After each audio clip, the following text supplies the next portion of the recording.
Yesterday, I was talking to a patient about her use of Berberine in TSW. This patient's skin presents as hot and dry. That is, red, hot, and dry. Her skin definitely does not present as hot and oozing. And that is important when thinking about using Berberine for TSW. Before I delve into that though, I'll be sharing about Berberine as a component of different herbs in different herbal traditions. This includes Chinese medicine, naturopathy, and also Tibetan medicine. Come along with me, I'll share a little more. Berberine is a herb that's very popular right now. Its main use as a supplement is in insulin resistance. Interestingly, we've been using Berberine in traditional medicines for a long time, and I'm going to be talking a little about this. Berberine is in two well-known herbs in Chinese medicine, and these two herbs are Huanglian and Huangbai. The most distinguishing characteristic of Berberine is its yellowish color. So when you see its color, you may suspect that there is Berberine in a herb. In Huanglian, Berberine is in a root, and if we cut open this root, this is already dry. Ooh.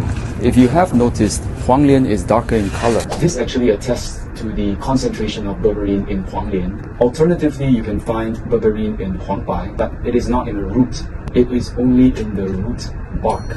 And that's a little different. You get twice as much Berberine in Huanglian than in Huangbai if you calculate per unit weight.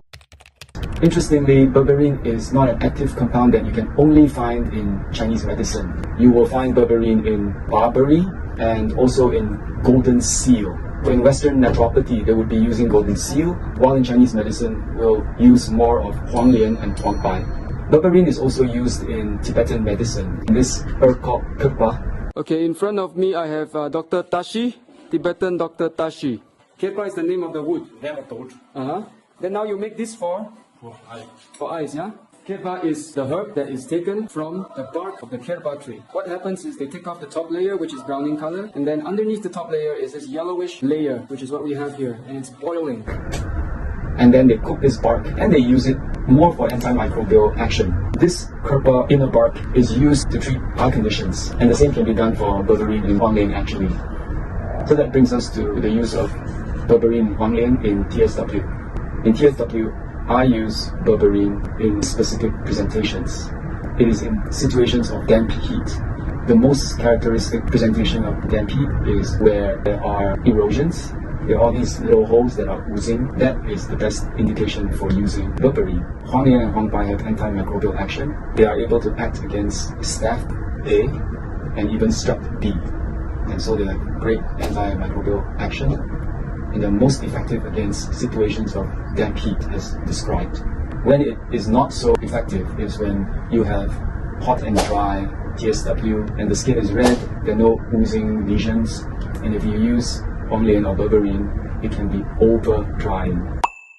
So to summarize, the takeaway is this: if your skin is presenting as hot and oozing, you are weeping, you have erosions, Berberine is for you.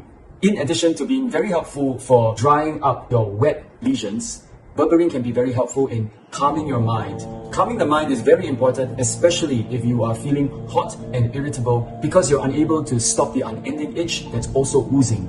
Stopping the ooze is the first line of treatment for you.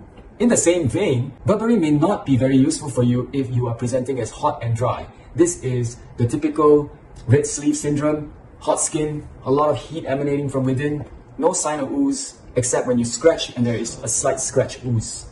In this case, Berberine may not be so useful for you. My opinions on this come from my use of Chinese medicine, especially the herbs Huanglian and Huangbai. But of course, I'm always learning, and if any of you out there suffering from TSW finds out otherwise, please share, let me know.